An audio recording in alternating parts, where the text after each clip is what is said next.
In this episode, I'm going to show you how to create and manage a MySQL database on a Linux system.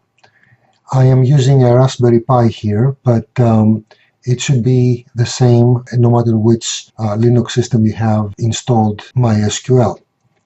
I'm going to be using PHPmyAdmin, which is the database management system that is installed on this system. It is very common and readily available out there, so I'm going to be using that. So normally you will have to, in this episode, I will show you how to use a MySQL database using the PHPmyAdmin management system, which runs on Linux. I am using a Raspberry Pi here, but any other installation on a Linux system should be pretty much the same. So once you go to the PHPmyAdmin interface using a browser, typically that would be the name of the server /PHPmyAdmin or /PMA. So you should see a login screen like this. Now, presumably you have a username and password that is assigned to you, and using that you can log in. And once you log in, you should see a page that looks like this. It shows you a bunch of management tabs over here and over here. This one is the page where I can change my password if I want. But be careful, if you change the password, that will be the password for PHPmyAdmin. It is not going to be the password for logging in using SSH or FTP to your server account. So to start with, we're going to click on the Databases tab, and then we're going to provide a name for our database right here. So we're going to leave everything else at the default and hit create. Now, the database has been created. It's an empty database, and we have to now specify at least one table for the database. Now, I'm going to make a little parenthesis here to explain that tables are basically sets of records, which are the items that you store in the database. It is a little more complicated than that. We'll go over it later, but for now, let's just note that the table will be a collection of records stored in the database. So I am going to create my first table over here. I'm going to call it inventory, and I'm going to require 5 columns. So the records that will be stored in the table inventory will have 5 attributes each. Then I'm going to hit go, and that has just created the new table, which is empty, and we need now to specify the attributes or the names of the columns for this table. This table that I'm creating is called inventory, and the name of the database that I had chosen was Books by Chris. So the database is going to be a database for a bookstore of sorts. So it's going to be a collection of books. And I'm going to specify here the names for the various columns that I'm going to be using. The first one is going to be called title. And over here, I need to specify what type of values this column will have. Now, since it's going to be a title, it's going to be characters. So I'm going to select varchar, which is going to be characters. I also need to specify a limit for the length of the title, and I'm choosing over here 20. I'm not going to touch anything else from the defaults. I'm going to leave it at that. My second attribute is going to be the author, which is also going to be a string. Therefore, I'm choosing varchar. The third attribute is going to be the ISBN number. And as an ISBN number, it's going to be an integer. So I'm going to accept the default over here. Oh, I didn't put over here a limit of how many characters I want the limit to be, so I just added it there. Then I'm going to need the publisher, which I'm also going to limit to 20. And then the last one is going to be the year, which is also going to be an integer, so I'm leaving it at the default. So here I have 1, 2, 3, 4, 5 attributes, i.e. 5 columns in the table, just like I requested in the previous step. Now, one detail here, you see I could add more columns if I need to using this feature here. But if I am done, I'm going to select Save in order to continue. Okay, so now my table has been created. And the different attributes for each record, or otherwise the different columns of the table, are going to be shown over here with what I have chosen as potential values. I can change the configuration of an attribute by using this link, or I can drop it completely from the table and delete it. I can also specify that a particular attribute is going to be a primary key, which means it's going to be an attribute of a unique value for each one record, and therefore it can be used as an identifier. I don't need any of that for my purposes here, so I'm going to leave that alone. And now I have a database which has one table called inventory, and the structure of the table is this one over here. So if I go to Home and click Databases, then the databases that I have under my account are shown over here, with this one being the one that I've just created. I can click on it over here to go to it, or I can select it from here. Over here you see in a graphical arrangement the database and the tables that it contains. So this database contains only one table, okay, and the columns of this table are these. All right, so I can go to this database, and as you see, I am looking at the tables of this database. I only have one. I may have more tables. I may have a whole bunch of tables, and it is shown over here.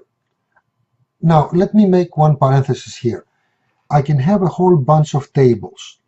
Let's take the example of a business that is maintaining a database and has items for sale.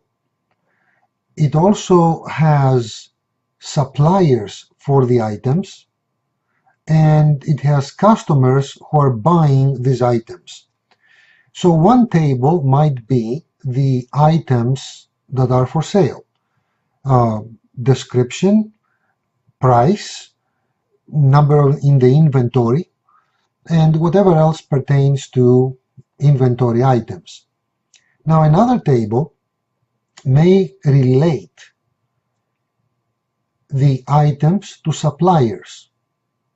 So in that table you will have an identifier for an item, probably a key, an attribute that is used as a key, as a primary key, and then you may have the details of suppliers. Or you may have a table that has just details of suppliers, and then you may have another table that relates the items to suppliers. Then you may have another table that has information about customers, shipping address, mailing address, name, etc., etc. And then you may have another table that relates the customers with orders, which consist of a bunch of different items that the customer has bought. So a database may have a whole bunch of different tables. It is not our purpose over here to go over the complexities of databases and what you can do with databases in general. Our purpose is to just do a simple introduction to a MySQL database, how you create one and how you use it.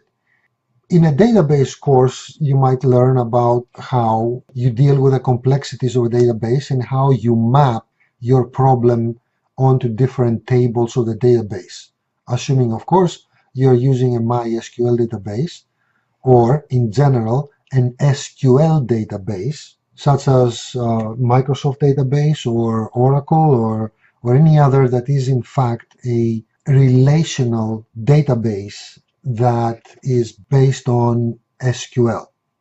SQL is a language that we use to construct queries or interactions with the database. So let's go into our inventory now, and you will see that here the inventory shows us empty. The table is empty, doesn't contain any records. And these are the columns corresponding to the various attributes of the record. Now what we're going to do is we're going to insert an item.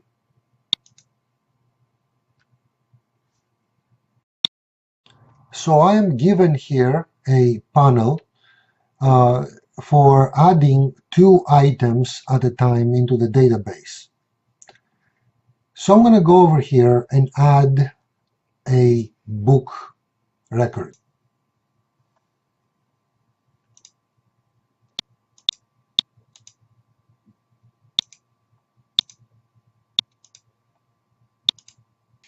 Now, over here, it is complaining because the publisher is defined as an integer and not as a string. So I will need to correct that. So I'm going to go back. And I'm going to change the publisher record from being an integer to varchar, which is what I thought that I had selected to begin with, but apparently I didn't. And I'm going to save this. So now, as you see, the publisher is a string of a maximum of 20 characters.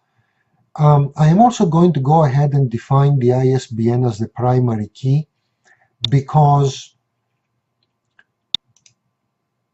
the ISBN is in fact unique for every book. Now, I would also like to draw your attention to what's happening up here. Whenever I'm doing something that instructs the database management system, the PHPmyAdmin, or DBMS for short, which stands for Database Management System, whenever I instruct it to do something, then I'm shown over here something that is in fact programming. This is SQL. Whenever I do things here, I'm doing them by clicking on graphical links.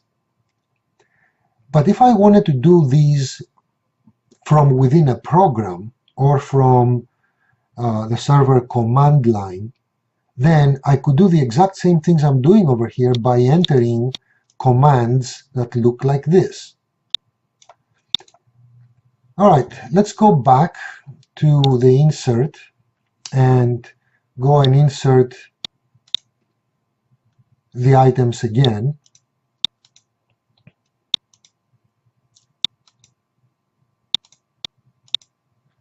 So now I didn't complain. It did not complain at all. But I am going to go ahead and also put a new record over here. So I'm going to put two records at the same time. Now notice that this is by default checked for ignoring these things. But once I start typing anything, that will go away. So you see, it went away.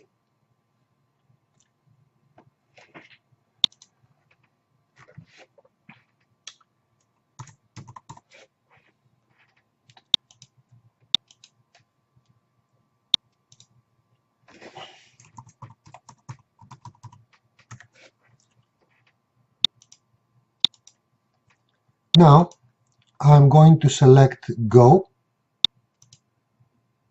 and the new items have been created.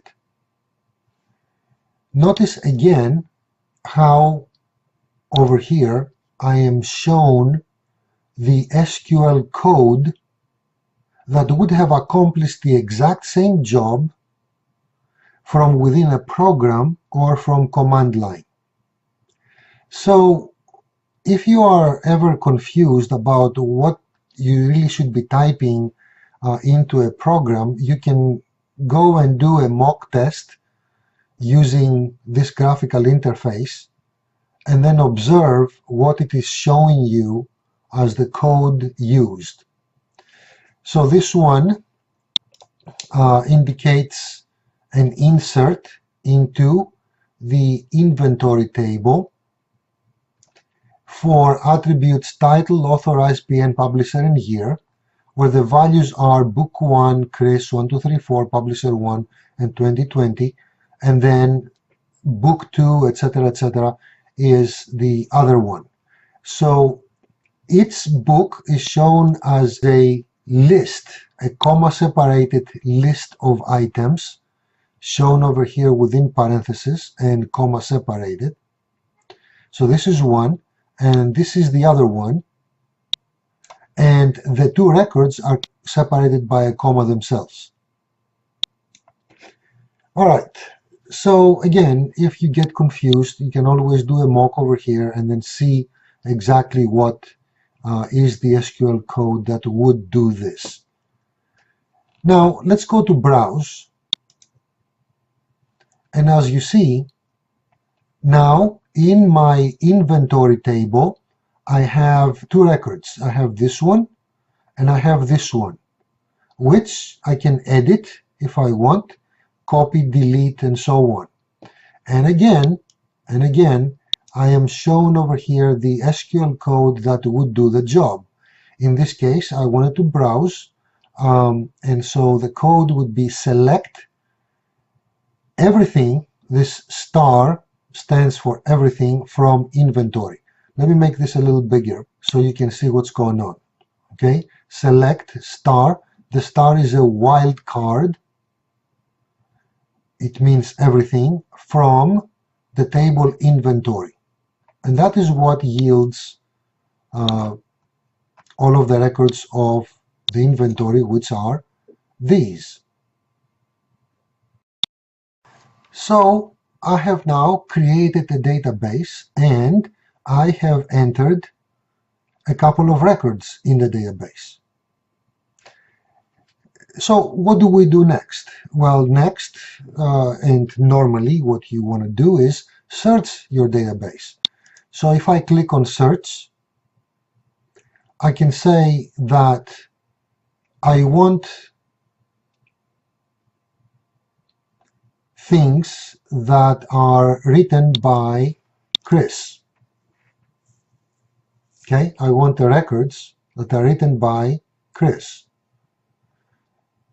I don't need to specify anything else, but I can specify any other fields that I want and say go, and then that has returned one record, which is this one, book 1 by Chris. Okay, and over here you see the SQL code that will do the job from either command line or from within a program. The code is select, again wildcard star everything, from inventory where the author is like Chris. Now you could have it be exactly Chris, but like Chris will match things that contain Chris. Let's do one more.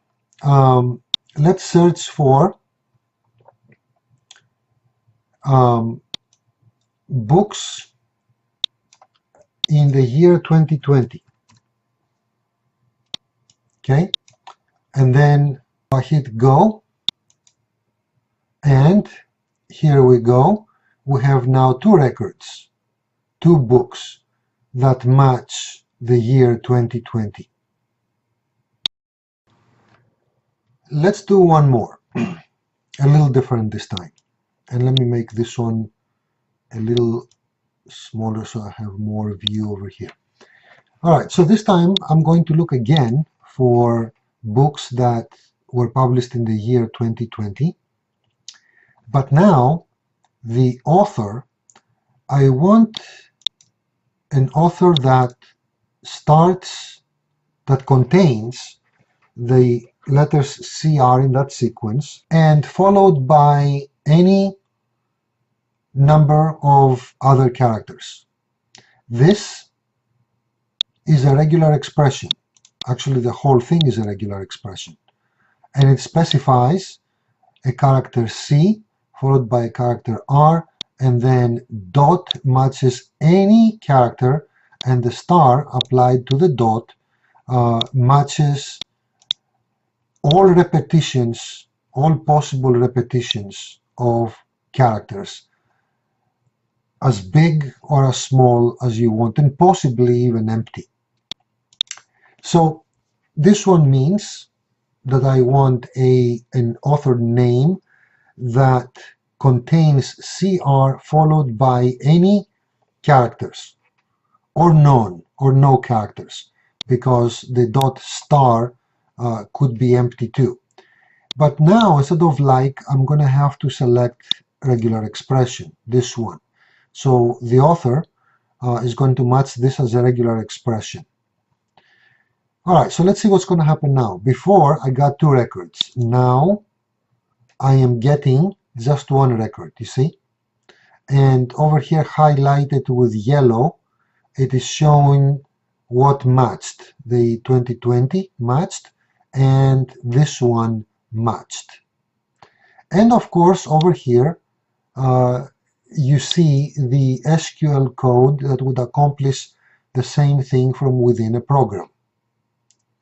So that's it. That's how you create a database. Very simple one. How you create the table, how you create the columns or attributes of the table, and then how you can populate the database from within this graphical interface. But our goal is to actually use this from within a program. So that's what we're going to do next. So in order to use this from the web over HTTP, that is, I will need an HTML form which the user can use to select the inputs that he or she would like to communicate to the database management system. And that way the system is going to then retrieve whatever results match the user query. So this one here is a basic HTML page. I created it using a text editor, and you can use it and you can use any one of those that exist out there and it's available on your system to create an HTML page like this. It has to be a text editor. Now,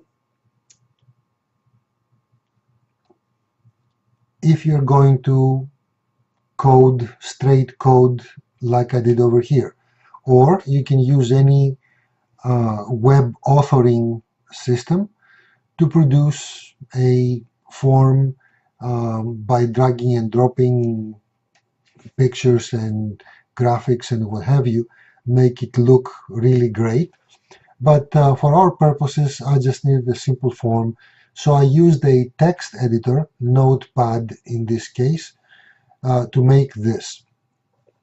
So I have an HTML file here. I have a header, the body tag over here, and here I have a form that starts over here and ends right there. So this form has a drop-down list with a name user query that allows the user to select one of a bunch of different options.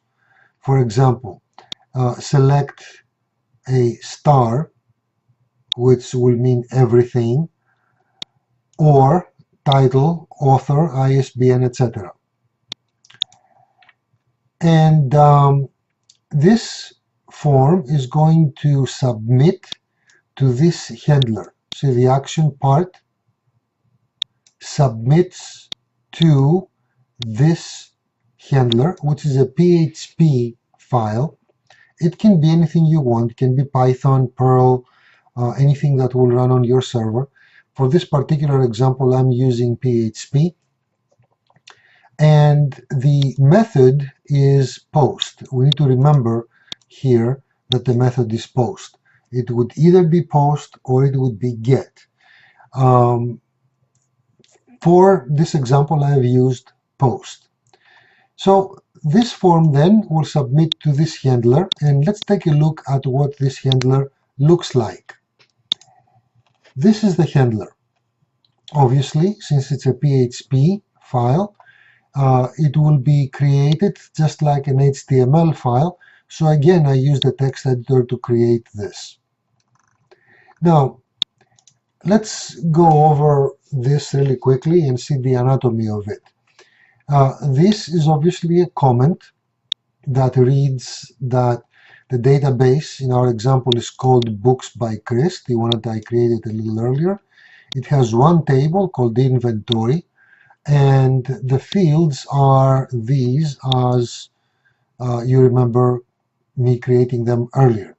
Now, the database server, we're going to need to refer to the database server. That is the service that runs on the server and manages the database. So the DBMS, in other words, is going to exist on a host that for our purpose is going to be localhost. Now remember that this program is going to run on the server side. Okay, it's going to run on the server. Therefore, for it, localhost will suffice. Now, this command will grab everything that was submitted via a form and will create local variables to store all the elements of the form in local variables. Now remember that the method was post. Therefore, we use the extract method, therefore we use the extract function with argument this variable, $_post. This is a standard variable that will hold the query string that was submitted by this form, the key value pairs. And the extract will get the key value pairs from that query string, and it will then create local variables for use within the program, with values being whatever the user has provided for the particular fields that carry the same name in the original form. Additionally, we're going to need to have some access information for the database. We're going to need the username, and we're going to need the password, and we're going to need to know exactly which of the databases that may be on the system we're trying to access, and of course which table. Now, we do not need to use these right here. We can use them throughout the script wherever I'm using these variables, but I generally like to collect them in one place, because if I need to change anything later, say for example I need to change the database or I need to change my example, I only need to do the change in one place, right here. I don't need to go and change it everywhere that these may appear. That's why these are collected for this example right here in this block. All right, now over here this message will simply print what the user submitted under the drop-down list, what the user selected from the drop-down list. Remember, the name of the drop-down list was user query, that the name for that particular input of the drop-down list, that is, it was user query, and therefore over here we're going to have a variable that has exactly what the user submitted. That is due to this extract.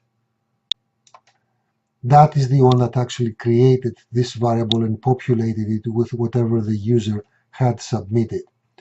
Now, if for any reason the user query was empty, we're going to assign the value of the character star to it, because when it's going to be used later, this is going to act as a wildcard.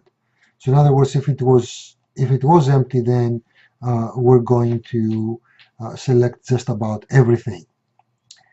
Not necessary, but a trick to note. Now here is where we build the actual query. We build it by forming a string. This is going to be nothing but a string that is going to be the keyword select concatenated with whatever the user submitted, and then concatenated with the string from the table, where the table is actually the inventory table. So again, I could have used the name of the table over here, so I could have put inventory.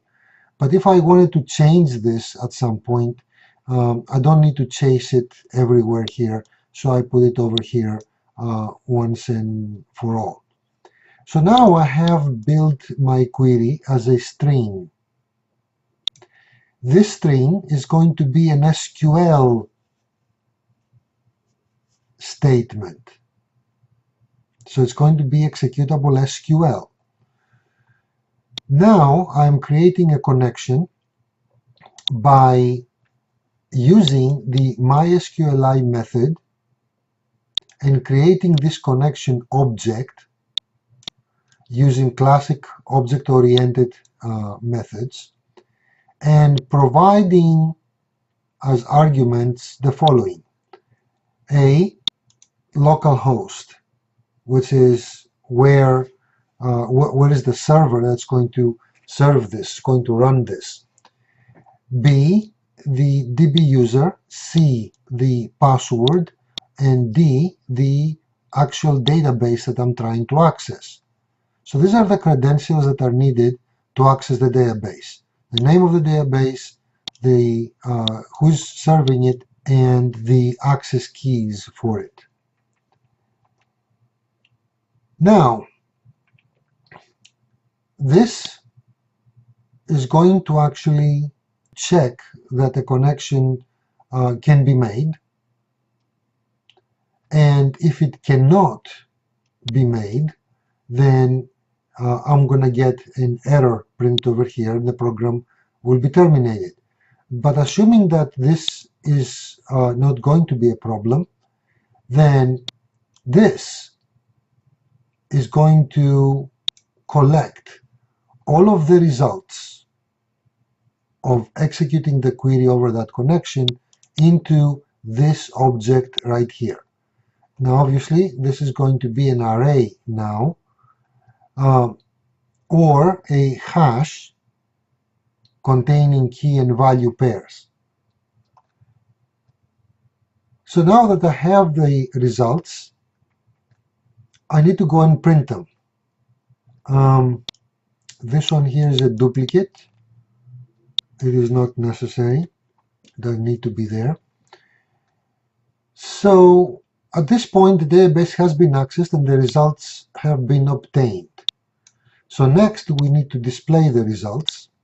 At this point, the PHP code tag is closed. We're going to open it again later.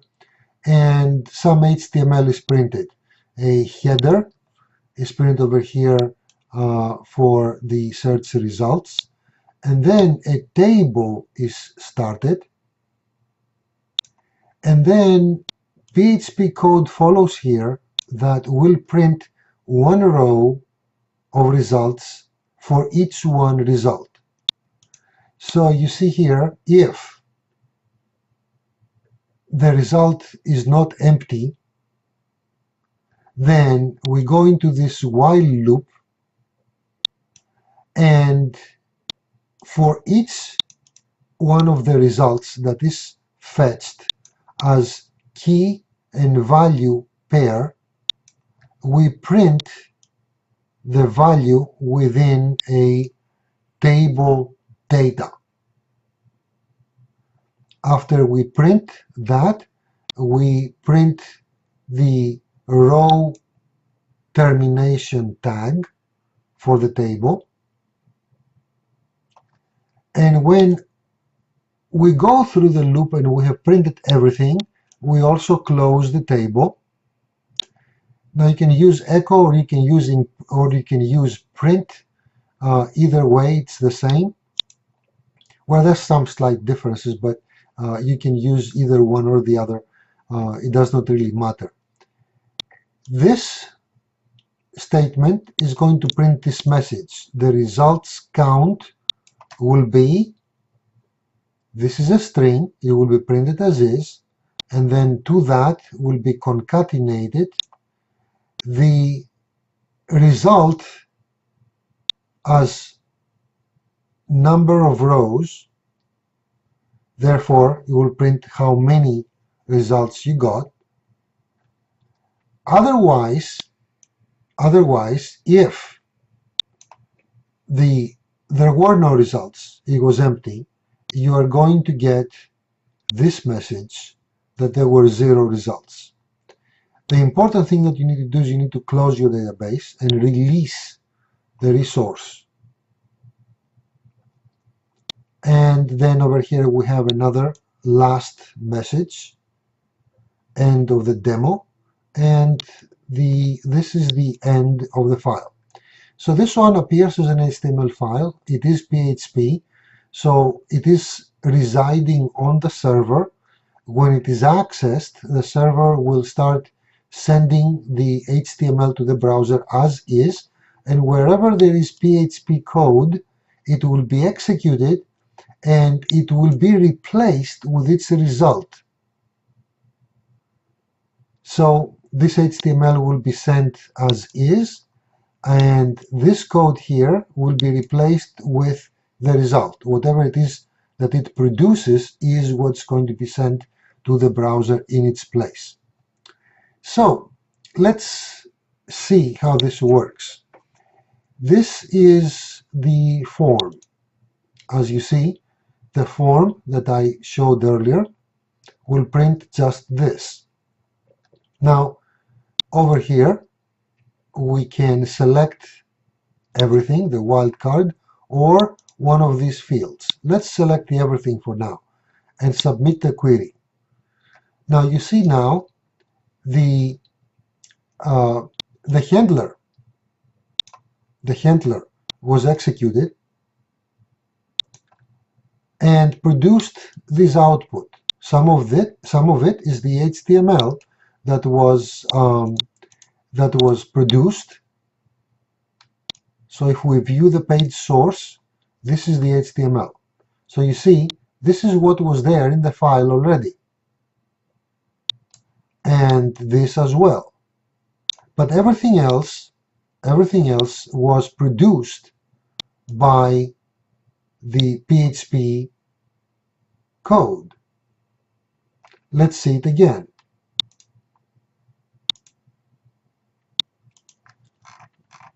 And compare what we have. So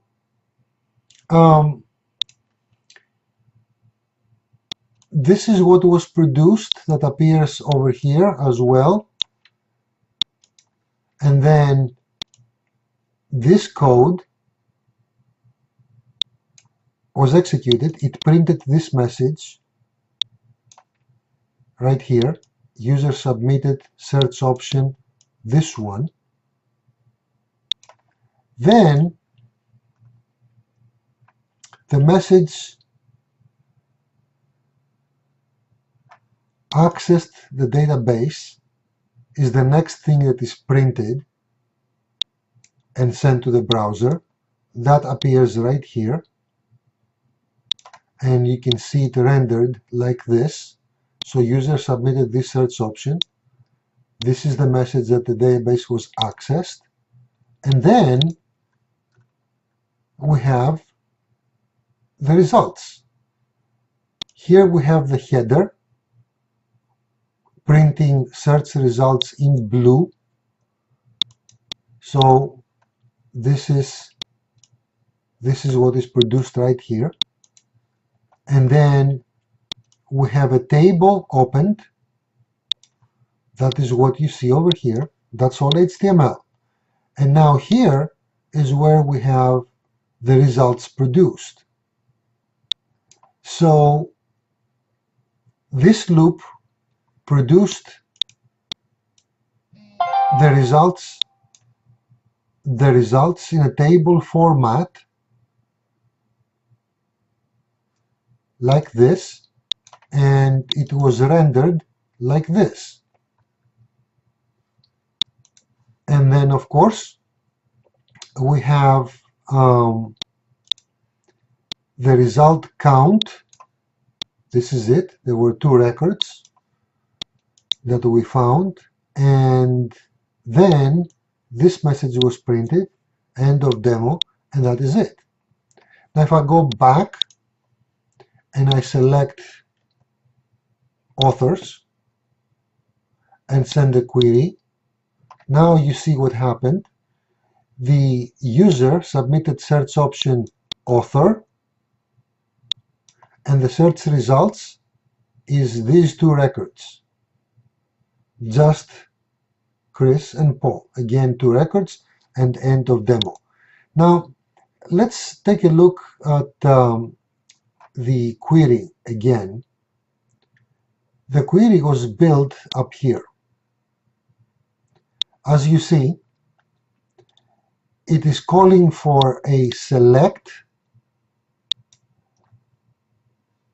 of whatever the user required, author in this case. So if I said author, this one would be author. So select author from the table. So that will select all the authors, or the column authors, from the table. That's what it would do.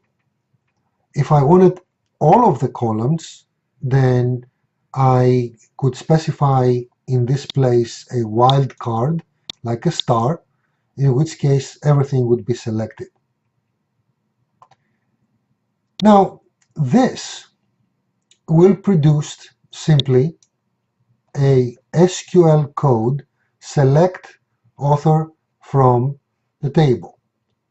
Now this is very similar to what I was showing you earlier on the actual database. So this is my table, my inventory table, and if I browse the table, I get all the records. This is the SQL code that will do the same thing.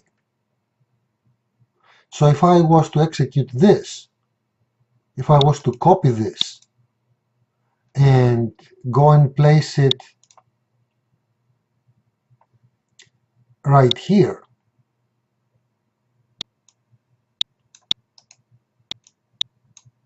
like that, then that would be the query that will be executed, and it will give me everything. Actually, that is what is happening if the user selected the wildcard. You see, I would have select wildcard from the table. Okay, that is the end of this demonstration for a simple database creation and how you access it over the web with PHP.